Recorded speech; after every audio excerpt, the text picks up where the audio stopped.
Hello everyone. I'm keeping the heat on because it genuinely got a lot colder just in the past 2 hours of right before I got into the movie and after I got out of the movie just now. The temperature dropped like 10 degrees, so not fun. But if you know where I live, then that's not surprising. So I just got out of the movie Missing. So here's my video review for Missing. This is the spiritual successor to Searching, which was the movie from 2018 starring John Cho. It's not necessarily a sequel in the general sense because it doesn't follow the same characters from the first film, but there is a pretty funny gag in the first like 10 minutes of the movie that does genuinely establish that this is the same world that the first film takes place in, and it's made by a lot of the same people that made Searching, and it does kind of have a similar, it does have a similar hook to it because it's another movie where it's filmed and where it's entirely from the perspective of a computer screen or phone screen or even an iWatch screen. And there's been a lot more of these kinds of movies since movies like Unfriended and Searching. Both of those movies I think made this specific kind of genre of this. I don't even know what to call this movie. Screen recording? I don't think there's a specific term for these kinds of movies yet. I'm just gonna call them like screen grab movies.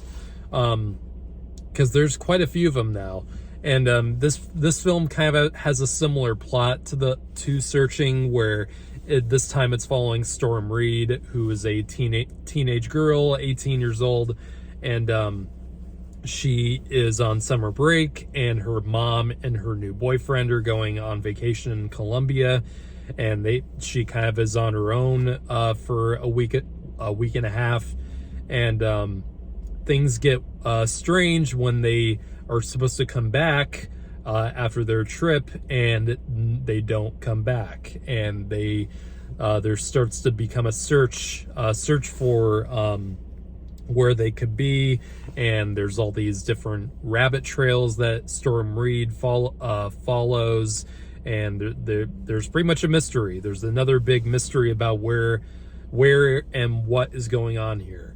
So, I was a huge fan of Searching, huge fan, because with that kind of movie, I always saw that kind of screen grab genre as more of a gimmick than a means of storytelling. With Unfriended and with both Unfriended movies, I only saw it as that gimmick, where it's like, it's only doing it in that kind of presentation just because it can, and it doesn't really take advantage of like the cinematic. It doesn't really feel cinematic or any kind of and it doesn't feel like it's doing anything besides the bare minimum with it. But Searching was the movie where it really took every advantage of that screen grab idea and turned it into something that is not only interesting in how it's presented, but also presents it in a very cinematic way with music and nice little like camera movements with across the screen to reveal things, especially. And it never lets you think that this is real or anything like that. It's constantly reminding you that it is a movie, but that's a good thing with movies like Searching and this movie as well.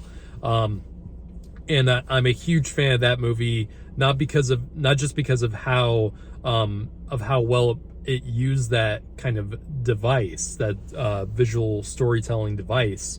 But it also had a really great emotional story to it. You genuinely liked the characters. You cared that John Cho was going to find his daughter or not, and it immediately hooked you with Searching because it had that really nice and beautiful and heartbreaking opening, montage with John Cho and his family, and that immediately just brought you in and made you care about the story and made you care about the characters.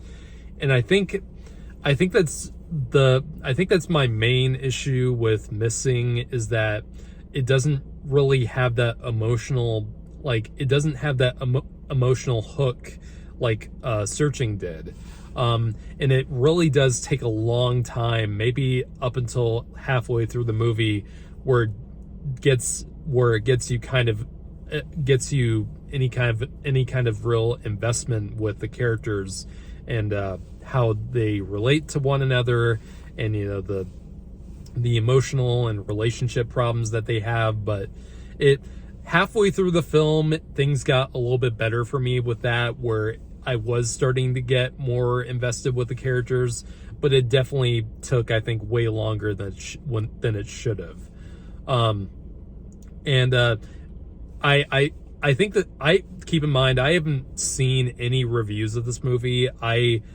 Last time I checked, I don't think this movie had a rating on Rotten Tomatoes or IMDb, which is kind of sketchy. And given that's January, and this has been a pretty decent January so far.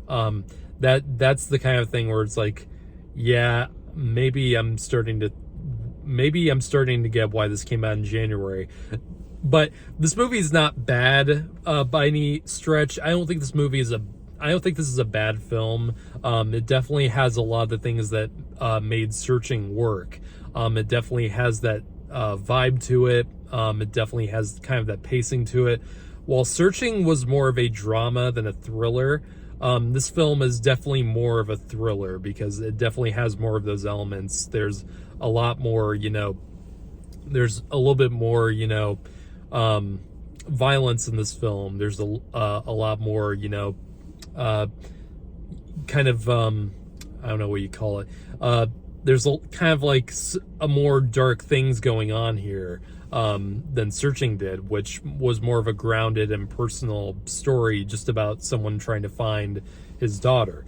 This film has a little bit more going on with it, and I definitely think that's going to turn a lot of people who love Searching off, not just because, that emotional, the thing that grounded the first film emotionally for a lot of people is not really here in this film, and this definitely has more of a traditional just thriller angle to it, which isn't a bad thing, I don't think, but it definitely is not going to make this film last as long as the first film did.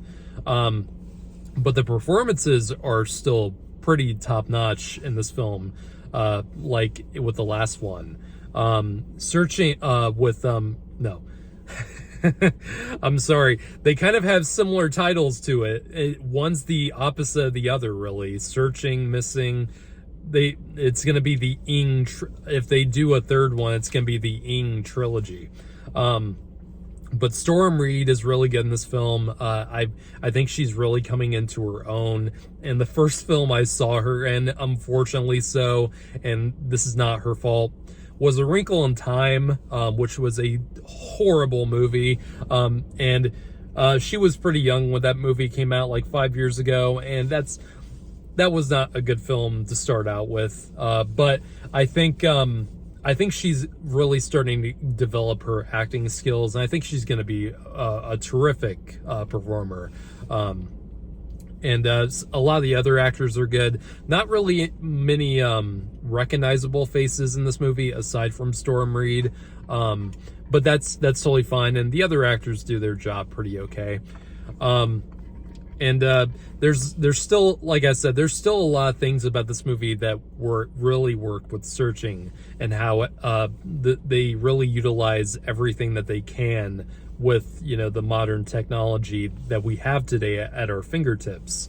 They use almost every app that anyone in the world today uses. That uses WhatsApp, and not only does it use social media and FaceTime and all that, it uses some other things that are a little bit that are pretty clever.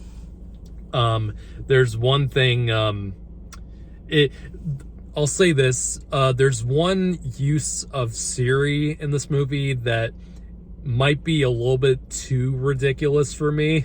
I don't know if for it it probably would work, but I don't know. It just seems weird that Siri is going to be the thing that solves this problem. But I won't give you context about what it is, but if you've seen the movie, you know what I'm talking about. And there's a lot of twists in this movie, much like with Searching. I think a bit too many twists to really, when you introduce like a twist like every 5 minutes like this movie does, and it feels like it's doing, it can kind of feel like it's trying too hard. And I definitely think that this movie tries too hard to be that unpredictable thing where it's like, I don't really feel like most of this is earned, at least not, and it at least doesn't really emotionally connect like it probably should. But I wasn't really bored with the movie. I still found the mystery pretty intriguing, and some of the things I really didn't see coming. But it, like I said, if you don't really care that much, if you're not emotionally invested with the characters like you probably would want to be, then it's probably not going to do much for you, and it's probably going to fall short. But still, this is not a bad movie. I don't think. It's just, I think it's underwhelming, especially compared to how good Searching was. But I do really like that they're still trying to experiment with a lot of this, with this kind of screen grab genre. And I definitely do think that they could do a lot more with it and play around with other genres aside from thrillers. There's a lot more you can do with it. And I definitely think they should keep doing more of these. Maybe not the same people who made both of these movies, but other filmmakers to kind of take a stab at it, because there's a lot you can do with it, and there's a lot of potential with this. So I'm gonna give this movie a 6 out of 10. I wasn't totally on board with it, but I do think if you like Searching and you've liked some of these other kind of screen grab movies, you might want to check this out. I'd probably wait until rental or on streaming, but it's still a decent watch, I'd say. Thank you for watching, and tell me what you thought of this movie.